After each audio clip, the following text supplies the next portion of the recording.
اللہ سبحانہ و تعالیٰ نے ہمارے جسم میں جو میزان قائم کیا وہ میزان قائم کیسے رہے گا؟ وہ کون سی ہدایات ہیں جن ہدایات پر عمل کر کے ہم اس میزان کو برقرار رکھ سکتے ہیں؟ اللہ سبحانہ و تعالیٰ نے اس کو بھی بالکل واضح کر دیا۔ ہمارا جسم جو کئی اعضاء کا مجموعہ ہے، جب ہم غور کریں تو ہمارے اوپر یہ بات کھل کر واضح ہو جاتی ہے کہ ہر عضو جو ہے وہ کئی مخلوقات کا مجموعہ ہے، اور اس میں ہر خلق لا تعداد خلیوں سے وجود میں آئی۔ ایک خلیے میں لا تعداد ذرات یعنی ایٹمز ہیں، اور ایک خلیہ اگر ہم اس کی بات کریں تو ایک خلیہ بالکل ایسے ہے جیسے ہماری ایک زمین، یہ ہماری دنیا ہے جس پر ہم رہ رہے ہیں۔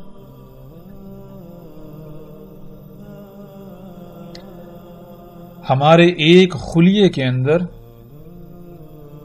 پوری ایک ایسی دنیا آباد ہے جس دنیا میں ہم رہ رہے ہیں۔ ہمارے ایک خلیے کے اندر لا تعداد مخلوقات ہیں، فیکٹریاں، کارخانے، صفائی کا نظام، ٹرانسپورٹ کا نظام، ایک انتہائی عجیب و غریب پیچیدہ ترین نظام ہے، پیچیدہ ترین دنیا ہے، اور اس دنیا کا نظام تب تک ٹھیک سے چلے گا جب تک اس دنیا کو جو اس کی ضروریات ہیں وہ خالق کی ہدایات کے مطابق فراہم کی جائیں گی۔ ان ضروریات کی مقدار کیا ہوگی، ان ضروریات کا معیار کیا ہوگا، اس کا بھی علم صرف اور صرف اسی ہی کو ہو سکتا ہے جو اس دنیا کا خالق ہے، اور اس دنیا کا خالق اللہ سبحانہ و تعالی کی ذات ہے۔ ایک خلیہ ناظرین جس کا حجم کیا ہے، اس کا اندازہ آپ یوں لگا سکتے ہیں کہ اگر 10 لاکھ خلیے ایک مقام پر رکھے جائیں تو وہ صرف اور صرف اتنی جگہ گھیریں گے جتنی کی ایک باریک سے باریک تر سوئی کی نوک ہوتی ہے۔ اس سے آپ اندازہ لگا سکتے ہیں کہ ایک خلیے کا حجم کیا ہے، کتنا چھوٹا ہے جسے انسانی آنکھ نہیں دیکھ سکتی۔ تو ناظرین، جب تک اس خلیے کی دنیا میں جو میزان اللہ سبحانہ و تعالی نے قائم کیا وہ قائم رہے گا، تب تک ان خلیوں سے وجود میں آنے والا عضو ہر لحاظ سے مکمل اور وہ اپنے مقام پر رہتا ہوا اپنی ذمہ داری پوری کر سکے گا۔ جب اس طرح تمام کے تمام اعضاء اپنے اپنے مقام پر رہتے ہوئے اپنی بھی ذمہ داری پوری کریں گے تو پورا جسم ٹھیک رہے گا، لیکن اگر کہیں بھی بگاڑ آ گیا، کہیں بھی خسارہ ہوا، کہیں بھی کوئی کمی، کوئی کوتاہی، کوئی لاپرواہی ہوئی، کسی بھی مخلوق نے جسم کے اندر یا جسم کے باہر جو کہ جسم کا حصہ ہے اس نے لاپرواہی کی، تو جسم میں قائم جو میزان ہے اس میں خسارہ ہو جائے گا۔ جس خسارے کو ہم بیماریوں کا نام دیتے ہیں، اور اگر اس خسارے کو دور نہ کیا جائے، اس بگاڑ کو ختم نہ کیا جائے جو کہ فساد کہلائے گا، اس کی اصلاح نہ کی جائے، تو پھر ایک وقت ایسا آئے گا جب یہ جسم اپنی اجل سے دوچار ہوگا، یعنی ایک آخری تباہی اس پر مسلط ہوگی جو اسے ختم کر دے۔ تو ناظرین، اپنی ہی ذاتوں میں ہم جتنا بھی غور و فکر کرتے جائیں وہ کم ہے، جیسے جیسے غور و فکر کرتے جائیں گے ہمارے اوپر راز کھلتے چلے جائیں گے۔ تو اب تک جو باتیں ہمارے سامنے آئیں وہ یہ ہیں کہ اللہ سبحانہ و تعالی نے ہمارے جسم کو خلق کیا۔ ہمارے جسم کے دو پہلو ہیں، ایک ظاہری ایک باطنی۔ جو ظاہری ہے وہ بھی دو حصوں میں تقسیم ہے، اس میں ایک حصہ تو وہ ہے یعنی کچھ مخلوقات، کچھ اعضاء تو ایسے ہیں جو محکم ہیں، جو فیصلہ کن ہیں، جن کے بارے میں اللہ سبحانہ و تعالی نے ہمیں علم دے دیا کہ ان کا مقصد کیا ہے، جیسے ہاتھ ہیں ہمیں پتا ہے، ہمیں علم ہے ان کا مقصد کیا ہے، پاؤں ہیں ان کا علم ہے مقصد کیا ہے، آنکھوں کا مقصد کیا ہے، کانوں کا مقصد کیا ہے۔ ان کے برعکس کچھ ایسے بھی ہیں جن کا علم اللہ سبحانہ و تعالیٰ نے نہیں دیا کہ ان کا مقصد کیا ہے۔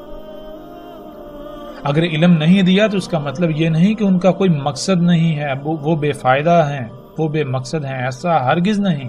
ان کا بھی کوئی نہ کوئی مقصد ہے۔ ہمیں اگر علم نہیں دیا تو وہ صرف اور صرف اس لیے نہیں دیا کیونکہ ہمارا ان سے ایسا کوئی تعلق نہیں، ہمارے لیے ان کا علم ہونا ضروری نہیں۔ اللہ سبحانہ و تعالیٰ نے انہیں جس مقصد کے لیے خلق کیا، ان کو خلق کر کے ان کے مقام پر رکھ دیا۔ جب تک وہ اپنے مقام پر رہتے ہوئے اپنی ذمہ داری ادا کریں گی تو ہمارا جسم ٹھیک رہے گا۔ اس لیے ہمارا ان کے ساتھ کوئی تعلق نہیں، وہ اپنا کام کر رہے ہیں۔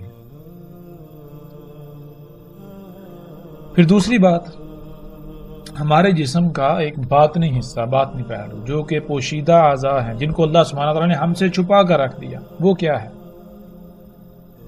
وہ ہمارے جسم میں اللہ کا غیب ہے، جس کا قرآن میں اللہ سبحانہ و تعالیٰ نے بار بار ذکر کیا، جس کے بارے میں اللہ سبحانہ و تعالیٰ نے کہا کہ غیب پر ایمان لاؤ۔ اب غیب پر ایمان لانا کیا ہے؟ غیب پر ایمان لانا یہی ہے کہ اللہ سبحانہ و تعالیٰ نے ہمارے جسم کے اندر وہ اعضاء جو چھپا کر رکھ دیے، ان کو خلق کرنے کا کوئی نہ کوئی مقصد ہے، اور جس مقصد کے لیے انہیں خلق کیا، انہیں اس مقصد کو پورا کرنے کے لیے ان کے مقام پر رکھ دیا، ان کی لائن پر لگا دیا۔ جب تک وہ اپنے مقام پر رہتے ہوئے اپنی لائن کو پورا کریں گے، اس مقصد کو پورا کریں گے تو پورا جسم ٹھیک رہے گا۔ اگر کہیں بھی کوئی بگاڑ پیدا ہوا تو پھر فساد ہوگا، تباہیاں ہوں گی، جن کو ہم بیماریاں کہتے ہیں، اور پھر آخر کار جسم موت کا شکار ہو جائے گا۔ تو جتنے بھی اعضاء ہمارے پوشیدہ ہیں، یہ سارے کا سارا اللہ کا غیب ہے ہمارے جسم میں۔ یہ ہے ایمان لانا کہ اگر ہماری ان تک رسائی ہو جائے تو ہم ان کے ساتھ کسی قسم کی کوئی چھیڑ چھاڑ نہیں کریں گے، ہم ان کے ساتھ کسی قسم کا کوئی پنگا نہیں لیں گے۔ کیوں؟ اس لیے کہ اگر ہم نے ان کے ساتھ چھیڑ چھاڑ کی تو نظام درہم برہم ہو جائے گا۔ ہمارا ان کے ساتھ ایسا کوئی تعلق نہیں کہ ہم ان کے ساتھ چھیڑ چھاڑ کریں۔ یہ ہے غیب پر ایمان لانا۔ پھر مزید اگر ہم غور و فکر کریں ناظرین، اگر جسم سے خون نکال لیا جائے تو کیا ہوگا؟ جسم کانپ اٹھے گا۔ جسم سے جو اللہ تعالیٰ نے جو غیب جو رکھا، جو اعضاء چھپا کر رکھ دیے، جو اللہ تعالیٰ کا غیب ہے ہمارے جسم میں، اگر اس میں سے کوئی بھی چیز نکال لی جائے گی تو کیا ہوگا؟ اس عضو کی، اس شے کی ذمہ داری کی نوعیت کے اعتبار سے جسم کا نقصان ہو۔ یہ تھا اس سوال کا جواب کہ جو اللہ سبحانہ و تعالیٰ نے کہا کہ نہیں خلق کیا ہم نے آسمانوں کو اور زمینوں کو اور جو کچھ ان کے درمیان ہے مگر حق کے ساتھ۔ حق کے ساتھ خلق کرنا کیا ہے؟ اللہ سبحانہ و تعالیٰ نے کہا کہ اپنی ہی ذاتوں میں غور و فکر کرو۔ تو جب ہم نے اپنی ہی ذاتوں میں غور و فکر کیا تو ہمارے سامنے بہت ساری باتیں آئیں، جو چیزیں، جو باتیں، جو سبق ہمارے سامنے آیا تو اللہ سبحانہ و تعالیٰ کہتے ہیں بالکل یہی مثال، بالکل اسی طرح خلق کیا ہم نے آسمانوں کو، زمینوں کو اور جو کچھ بھی ان کے درمیان ہے، اور ہم نے خلق کی اجل مسمى۔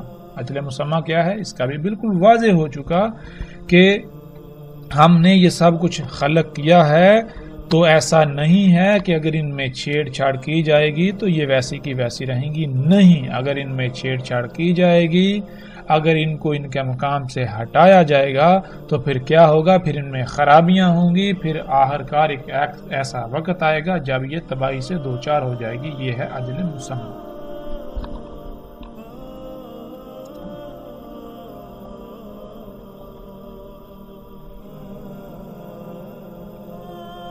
جب ہم نے اپنی ذات میں غور و فکر کر لیا تو اللہ سبحانہ و تعالیٰ پھر بالکل واضح کہتے ہیں، جیسا کہ اس آیت میں ہے، اللہ سبحانہ و تعالیٰ کہتے ہیں اس میں کچھ شک نہیں تیرا رب یعنی جس نے تجھے خلق کیا اور کسی نہ کسی مقصد کے لیے خلق کیا، پھر تجھے جو تیری تمام کی تمام ضروریات تھیں وہ خلق کر کے مہیا کی، تجھے پروان چڑھایا اور تجھے اس مقام پر لے کے آیا جس مقام پر آ کر تو اس ذمہ داری، اس مقصد کو پورا کر سکے جس مقصد کے لیے تجھے خلق کیا۔ وہی رب ہے تمام کی تمام مخلوقات، یعنی تمام کی تمام مخلوقات کو بھی اسی نے خلق کیا، کسی نہ کسی مقصد کے لیے خلق کیا، اور تمام کی تمام مخلوقات کو خلق کر کے جو جو ان کا مقام تھا سب کو اس کے مقام پر قائم کر دیا، اور اسے ہی علم ہے کہ ان کی ضروریات کیا ہیں، ان کی ضروریات کا معیار، ان کی ضروریات کی مقدار کیا ہے، سب کا سب اسے علم ہے۔ یہ کائنات، یہ تمام مخلوقات کیسے ٹھیک رہیں گی، کائنات کا نظام کیسے چلے گا، یہ سب کا سب صرف اور صرف اسے ہی علم ہے۔ کیوں؟ کیونکہ وہ خلاق ہے، تمام کی تمام مخلوقات کو اسی نے خلق کیا۔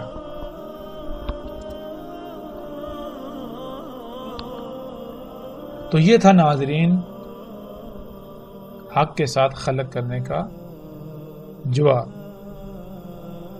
اس جسم پر اللہ سبحانہ و تعالی نے ہمیں اختیار دیا ہے، جسم کی تمام مخلوقات ہماری محتاج ہیں۔ ہم چاہیں تو جسم کو حلال طیب فراہم کریں، خالق کی ہدایات کے مطابق ان کی ضروریات مہیا کریں، اور اگر ہم چاہیں تو خالق کی ہدایات کو یکسر نظر انداز کرتے ہوئے اپنی مرضی کے مطابق اس جسم میں جو جی میں آئے انڈے لیں اور جسم میں تمام مخلوقات کے حقوق کو غصب کریں۔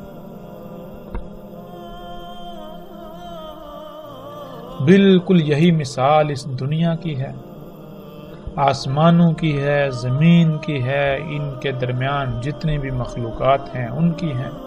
جیسے اس جسم میں تمام کی تمام مخلوقات ہماری محتاج ہیں، اس جسم پر اللہ سبحانہ و تعالی نے ہمیں اختیار دیا، بالکل اسی طرح اس زمین کی، اس آسمان اور زمین کے درمیان جتنی بھی مخلوقات ہیں یہ تمام کی تمام ہماری محتاج ہیں، ان کا اختیار اللہ سبحانہ و تعالی نے انسان کو دیا۔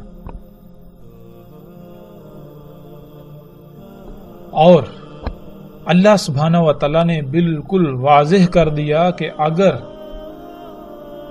تم صرف اور صرف میری ہی غلامی کرو گے تو کائنات کا نظام بالکل ٹھیک رہے گا، کائنات میں کوئی فساد نہیں ہوگا، کوئی بھی خرابی نہیں ہوگی، اور اگر تم نے اس کائنات میں میری ہدایات کے خلاف عمل کیا تو اس کائنات میں ہر سطح پر قائم میزان میں خسارہ ہو جائے گا، جس سے پھر خرابیاں ہوں گی، پھر تباہیاں آئیں گی، پھر وہ اجل جو اللہ نے خلق کی وہ آ جائے گی، یعنی ایک آخری بڑی تباہی جو تمہیں اپنی لپیٹ میں لے لے گی۔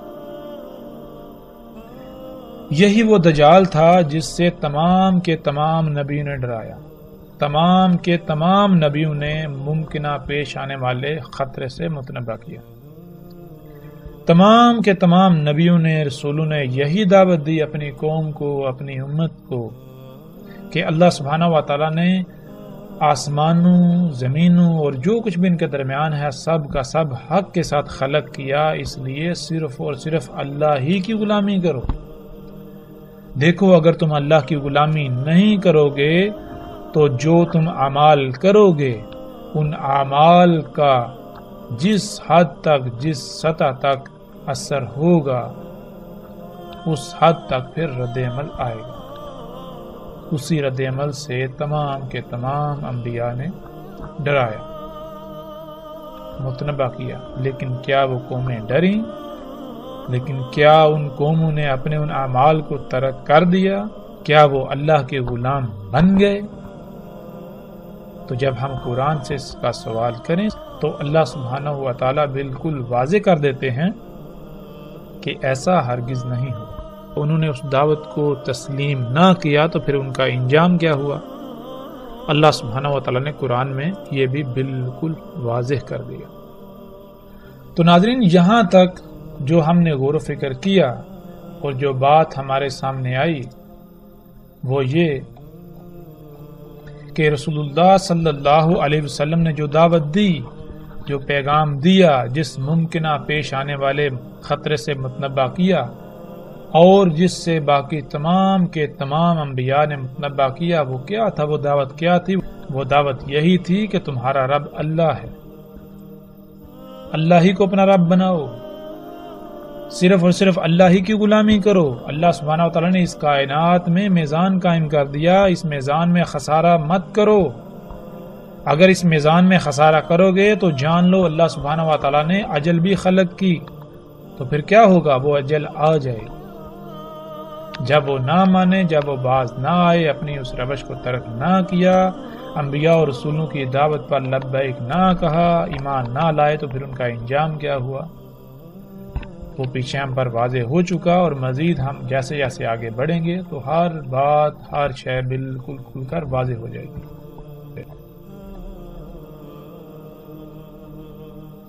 جیسے نوح علیہ السلام نے اپنی قوم کو دعوت دی، بالکل اسی طرح باقی رسولوں نے بھی اپنی اپنی قوموں کو دعوت دی، اپنی اپنی قوموں کو ڈرایا۔ جب وہ نہ ڈرے، جب وہ اپنی روش سے باز نہ آئے، تو پھر ان کا انجام کیا ہوا؟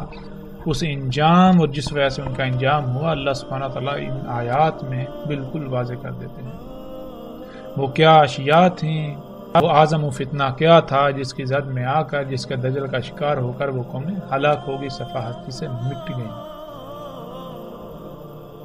اللہ سبحانہ و تعالیٰ کہتے ہیں، کیا نہیں دیکھتے کیسے ہلاک کیا ہم نے ان سے قبل زمانوں سے؟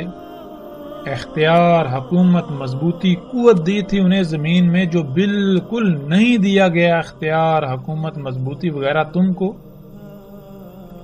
اور بھیجا ہم نے ان پر بلندی سے لگاتار میں، اور کر دیا ہم نے نہروں کو جاری ان کے تحتوں سے، پس ہلاک کیا ہم نے ان کے ذنوب کے سبب، یعنی ان کے اپنے ہی اعمال کے سبب، یعنی ان کے اپنے ہی اعمال کے سبب آسمان سے لگاتار می برسا اور نیچے ان کے پاؤں تلے سے نہریں جاری ہو گئی، اور ہم نے اپنے قانون سے ان کے بعد زمانے کو دوسرے کر دیا۔ اس آیت میں اللہ سبحانہ تعالیٰ بالکل واضح کہتے ہیں، اللہ سبحانہ تعالیٰ کہتے ہیں کہ قوم نوح سمیت جتنی بھی قومیں پہلے گزری ہیں، جو مکن یعنی زمین پر اختیار انہیں دیا گیا تھا، جو اسباب و وسائل ان کے پاس تھے، وہ آج ہمارے پاس یعنی آج موجودہ انسانوں کے پاس نہیں ہیں۔ حالانکہ آج موجودہ انسان بڑے بڑے دعوے کرتے ہیں کہ آج انسان چاند پر اور مریخ پر پہنچ چکا، جدید ترین ٹیکنالوجی حاصل ہو گئی، اب ہمیں کوئی زوال نہیں۔ بہرحال آج جو کچھ بھی انسان کے پاس ہے، اللہ سبحانہ و تعالیٰ کہہ رہے ہیں کہ قوم نوح یا ان کے علاوہ جتنی بھی قومیں پہلے گزر چکی، ان کے پاس تم سے کئی گنا بڑھ کر تھا۔ اس کے باوجود ان کا انجام کیا ہوا؟ اللہ سبحانہ و تعالیٰ نے وہ بالکل ہمارے سامنے کھول کر رکھ دیا۔ پھر اس آیت میں اللہ سبحانہ و تعالیٰ کہتے ہیں، تحقیق یعنی ثابت شدہ ایسا ہو چکا، یہ طریقہ جو کچھ تم کر چکے ہو یہ تم سے پہلے ہو چکا، پس سیر کرو زمین میں، پس دیکھو کیسا تھا انجام ان کا جنہوں نے تکذیب کی۔ یعنی جن کے اوپر یہ واضح کر دیا کہ اللہ سبحانہ تعالیٰ نے آسمانوں، زمینوں اور جو کچھ بھی ان کے درمیان ہے سب کچھ حق کے ساتھ خلق کیا، تو اللہ کے علاوہ کسی کی غلامی مت کرو، اللہ کے علاوہ رائی برابر بھی عمل مت کرو اس کائنات میں، ورنہ اللہ نے جو اجل خلق کی وہ آ جائے گی۔ تو انہوں نے کیا کیا؟ انہوں نے اس کی تکذیب کر دی، انہوں نے یہ نہ مانا اور اپنے ان مفسد اعمال کو جاری رکھا، تو پھر ان کا انجام کیا ہوا؟ پھر اسی طرح اللہ سبحانہ تعالیٰ آج موجودہ انسانوں کو کہتے ہیں، کیا دیکھنا چاہ رہے ہیں مگر یہ کہ ان کے کرتوتوں، ان کے اعمال کے سبب آئیں ملائکہ یا آ جائے امر ان کے رب کا؟ بالکل اسی طرح کے کرتوت کیے انہوں نے جو ان سے پہلے تھے، اور نہیں ظلم کرتا انہیں اللہ، اور لیکن خود ہی تھے ظلم کرنے والے۔ پھر آگے اللہ سبحانہ تعالیٰ کہتے ہیں، اور کیسے ہلاک کیا ہم نے ان سے پہلوں کو زمانوں سے، ان کے سب سے بہتر تھے، احسن تھے اساس اور ریا۔ اساسن کسے کہتے ہیں؟ اساسن کہتے ہیں وہ تمام کا تمام مال و متاع، اشیاء، ایجادات، جو کچھ بھی انسان نے بنایا، جو کچھ بھی انسان نے آج تک حاصل کیا یا اس وقت تک جو کچھ انسان نے بنایا، جسے اردو میں اثاثے کہتے ہیں، اور ریا کہتے ہیں جو عام انسانی آنکھ سے نہ دیکھا جا سکے، وہ کچھ دیکھنے والے آلات، یعنی ایسے آلات جن کی مدد سے وہ اللہ کے غیب کی اشیاء، اللہ کے غیب کی مخلوقات، کائنات کی وسطوں کو براہ راست دیکھنے کی صلاحیت رکھتے تھے۔ یعنی اس آیت میں اللہ سبحانہ وتعالیٰ بالکل واضح کہہ رہے ہیں کہ وہ جو پہلی قومیں گزر چکی، جن کو ہم نے ہلاک کیا، جو ہلاک ہوئیں اپنے ہی اعمال، اپنے ہی کرتوتوں کے سبب، وہ ان کے پاس جو کچھ انہوں نے بنایا ہوا تھا، جو کچھ انہوں نے ایجاد کیا ہوا تھا، جو کچھ انہوں نے بنایا ہوا تھا، وہ سب سے بہتر تھا، اور ان کے پاس جو دیکھنے کے آلات تھے وہ بھی تم سے بہتر تھے، وہ بھی سب سے بہتر تھے۔ پھر آج ہم دیکھیں کہ ایسی کون سی ایجادات ہیں، وہ کون سے اثاثے ہیں جو آج انسان اکٹھے کر چکا ہے، جو انسان آج بنا چکا ہے، اور پھر وہ کون سے ایسے آلات ہیں جن سے انسان کے پاس دیکھنے کی ایسی صلاحیتیں آ گئیں جو صلاحیت عام انسانی آنکھ سے دیکھنے کی نہیں ہے۔ اور جب ہم غور کرتے ہیں تو آج ہماری آنکھوں کے سامنے انسان کے خلق کردہ وہ تمام کے تمام اثاثے اور وہ تمام کے تمام دیکھنے کے آلات سامنے آ جاتے ہیں، اور وہ آج سب کے سب موجود ہیں۔ پھر اسی طرح اللہ سبحانہ وتعالیٰ کہتے ہیں، کیا پس نہیں رہنمائی ان کے لیے؟ کیسے ہلاک کر دیا ہم نے ان سے پہلوں کو، زمانوں سے چلتے پھرتے ہیں ان کی رہائشوں میں، اس میں کچھ شک نہیں، ان میں آیات ہیں اولی الانہا کے لیے۔ کیا آج ہم گھومتے پھرتے ہیں، زمین میں سیریں کرتے ہیں، اور پہلی تباہ شدہ اقوام کے آثار دیکھتے ہیں، تو جب ہم ان کے آثار، ان کے بنائے ہوئے گھر، تباہ شدہ کھنڈرات جب ہم دیکھتے ہیں تو اللہ سبحانہ وتعالیٰ کہتے ہیں ان میں رہنمائی ہے تمہارے لیے، غور و فکر کرو تو کہ کیسے ان کو ہلاک کر دیا، وہ کیا تھے، ان کے پاس کیا تھا۔